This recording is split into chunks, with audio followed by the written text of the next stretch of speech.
হরিশ্চন্দ্রপুর এলাকায় সাম্প্রতিক সময়ে কয়েকজন তৃণমূল কর্মী দল পরিবর্তন করে সিপিআইএমে যোগদান করেছেন। এই ঘটনাকে কেন্দ্র করে স্থানীয় রাজনীতিতে নতুন করে আলোচনা শুরু হয়েছে।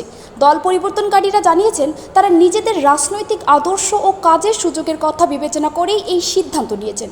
সিপিআইএম নেতৃত্ব নতুন সদস্যদের স্বাগত জানিয়ে ভবিষ্যতে সংগঠনকে আরও বিস্তৃত করার আশাবাদ ব্যক্ত করেছে।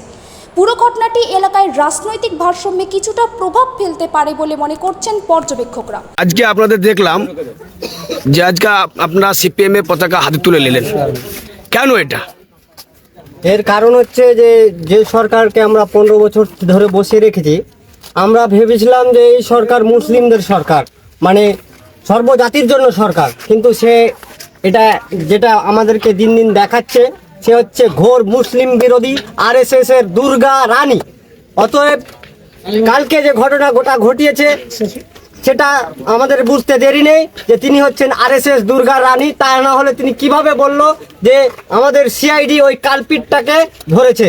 ওই জন্য আমরা সিপিএমে যোগদান করলাম। আমরা মুসলিম জাতি হিসাবে আমরা ওই আরএসএস এর দুর্গা রানীকে ওর জ্বরকে উপড়ে ফেলে দিতে চাই এই হরিশ্চন্দ্রপুরের মাটি থেকে।